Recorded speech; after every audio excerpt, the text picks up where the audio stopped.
ഇന്നലെ ഏറെ കയ്യടി നേടിയ ഒരു പോസ്റ്റാണ് ജിതിൻ ജേക്കബിന്റെ ഒരു ഫേസ്ബുക്ക് പോസ്റ്റ്. അതിൽ അദ്ദേഹം ചോദിക്കുന്നു, സനാതനമെന്ന് അവകാശപ്പെടുന്ന ഹൈന്ദവ സംസ്കാരത്തിന് നിലനിൽക്കാൻ ഒരു ഭജന സംഘത്തിന്റെ പിന്തുണ വേണോ?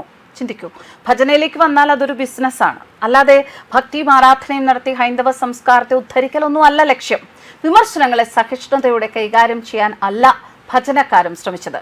ഇവരുടെ ഭജന കാരണമാണ് ഹിന്ദു യുവാക്കൾക്കിടയിൽ ആധ്യാത്മിക ചിന്ത ഉണരാനിടയായത് എന്നൊക്കെയുള്ള ജൽപ്പനങ്ങൾ പരിഹാസ്യമാണ്. അവരെ വളർത്തുകയാണ് ചെയ്യേണ്ടത്. അവർ ഉണ്ടെങ്കിലേ ഹൈന്ദവ സംസ്കാരത്തിന് നിലനിൽപ്പുള്ളൂ എന്ന ചിന്തയൊക്കെ സ്വന്തം സംസ്കാരത്തിന്റെ ആഴവും പരപ്പും അറിയാത്തത് കൊണ്ടാണ് ഓരോ ഹിന്ദുവിനെയും ചിന്തിപ്പിക്കുന്ന പോസ്റ്റ്. അതുകൊണ്ട് നന്ദഗോവിന്ദത്തിന് പിന്നാലെയുള്ള ഈ പോക്ക് നമുക്ക് അവസാനിപ്പിക്കാം. അവർ പാടിക്കോട്ടെ, പക്ഷെ അവർ പോയാൽ ഹൈന്ദവ സംസ്കാരം തകർന്നു എന്ന് കരുതുന്നത് ഹിന്ദുവിന്റെ പരാജയമാണ്. ആ പോസ്റ്റ് വായിക്കാം. ഒരു ഭജന സംഘത്തിന്റെ പിന്തുണ കൊണ്ടാണോ 5000 വർഷത്തിലേറെ പഴക്കമുള്ള ഹൈന്ദവ സംസ്കാരം നിലനിൽക്കുന്നത്? ദൈവത്തോടുള്ള ഭക്തി, ആരാധന, സ്നേഹം അല്ലെങ്കിൽ വിശ്വാസം പ്രകടിപ്പിക്കുന്ന ആത്മീയ ഗാനമാണ് ഭജൻ. ഇത് ഭഗവാനെ സ്തുതിച്ചുകൊണ്ടുള്ള കീർത്തനങ്ങളോ ഗാനങ്ങളോ ആണ്. ഭക്തിപൂർവമായ ഉപാസന അല്ലെങ്കിൽ ഈശ്വര സേവ എന്നാണ് ഇതിന്റെ അർത്ഥം. അങ്ങനെയുള്ള ഭജനകളാണോ നമ്മുടെ നാട്ടിൽ നടക്കുന്നത്? സാമ്പത്തിക താല്പര്യമാണ് എപ്പോഴും മുന്നിൽ നിൽക്കുക. ഭക്തി ഇല്ലെങ്കിൽ ഈശ്വര സേവയൊക്കെ രണ്ടാമത് മാത്രം. അതിൽ കുറ്റം പറയാൻ ഒന്നുമില്ല. ഇതും ഒരു ബിസിനസ് തന്നെയാണ്. കാണുന്നവർക്ക് സന്തോഷം കിട്ടുന്നു എങ്കിൽ അത് നല്ല കാര്യം തന്നെ. അതേസമയം ക്ഷേത്രങ്ങളിൽ നിന്നും ഭക്തിയിൽ നിന്നും ഭക്തിഗാനങ്ങളിൽ നിന്നും തിരിഞ്ഞു നടന്ന ഒരു കൂട്ടം ജനതയെ തിരികെ ക്ഷേത്രങ്ങളിൽ ഒരുമിച്ച് കൂട്ടിയത് ഈ ഭജന സംഘമാണ് എന്നൊക്കെ പറയുന്നത് പരിഹാസ്യമാണ്. എന്ന് മാത്രമല്ല, പറയുന്നവർക്ക് സ്വന്തം സംസ്കാരത്തെക്കുറിച്ച് അല്പം പോലും വിവരമില്ലാത്തവരുമാണ് എന്ന് പറയേണ്ടി വരും. മെസപ്പൊട്ടോമിയൻ സംസ്കാരം മുതൽ ഈജിപ്ഷ്യൻ, പേർഷ്യൻ, ഗ്രീക്ക്, റോമൻ ഉൾപ്പെടെയുള്ള പുരാതന സംസ്കാരങ്ങളെല്ലാം തകർന്ന് തരിപ്പണമായി പോയപ്പോൾ ഹൈന്ദവ സംസ്കാരം ഇന്നും തലയെടുപ്പോടെ അതിന്റെ പ്രൗഢിയിൽ നിലനിൽക്കുന്നു. ചൈനീസ് സംസ്കാരം അവിടെ കമ്മ്യൂണിസ്റ്റ് ഭരണം വന്നതോടെ ഇല്ലാതായി.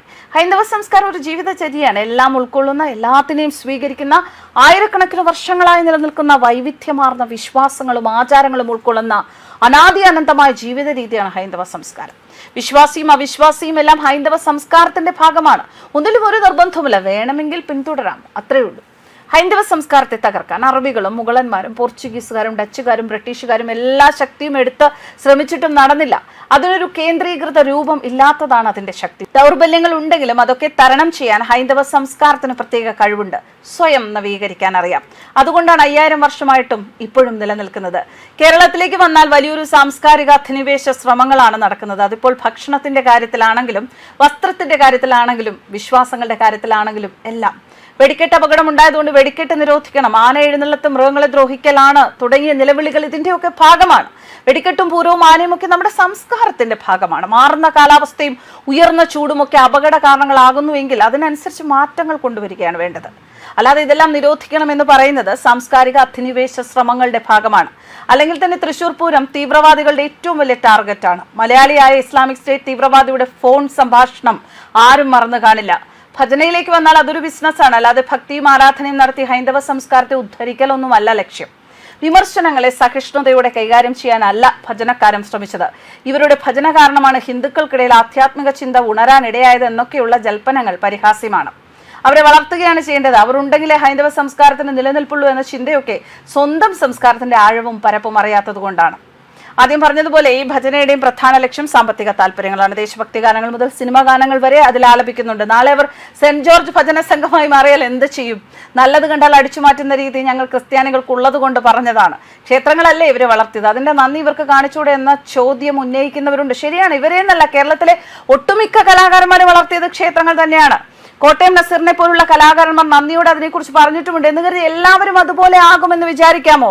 ഹിന്ദുക്കൾ ഇപ്പോൾ കൂടുതലായി ക്ഷേത്രത്തിൽ പോകാൻ തുടങ്ങുന്നു എന്ന് പറഞ്ഞുള്ള കരച്ചിൽ ഇന്നലെ ഒരു മാപ്ര നടത്തുന്നത് കണ്ടു. സാംസ്കാരിക അധിനിവേശ ശ്രമങ്ങൾക്കെതിരെ പ്രതിരോധമുയർത്തുക തന്നെ വേണം. അതിനൊരു ഭജന ടീമിന്റെ പിന്തുണ വേണം. അല്ലെങ്കിൽ ഹൈന്ദവ സംസ്കാരത്തിന് നിലനിൽപ്പില്ല എന്നൊക്കെ ചിന്തിച്ച് സ്വയം വില കളയരുതേ. ഇവരില്ലെങ്കിൽ വേറെ ടീമുകൾ ഉയർന്നു വരും. കുത്തക അവകാശമൊന്നും ആർക്കും ചാർത്തി കൊടുത്തിട്ടില്ല. ഒന്നിനെയും കൂടുതലായി ആശ്രയിക്കരുത്, അതൊരു അടിമത്തമായി മാറും. ആത്മാഭിമാനം എന്നത് അഹങ്കാരമല്ല, അതൊരു ആത്മവിശ്വാസം കൂടിയാണ്. 5000 വർഷത്തെ സംസ്കാരത്തിൽ നിന്ന് ആർജിച്ചെടുത്ത ആത്മവിശ്വാസം. എന്തുകൊണ്ടാണ് ഈ പോസ്റ്റിന് ഇത്രയധികം കയ്യടി കഴിഞ്ഞ ദിവസം സോഷ്യൽ മീഡിയയിൽ ലഭിച്ചത് എന്നറിയണമെങ്കിൽ ഈ പോസ്റ്റ് മുഴുവൻ മനസ്സിരുത്തി വായിക്കുക തന്നെ വേണം. വളരെ നന്ദി Shri Jithin K Jacob. News desk കർമ്മസ്.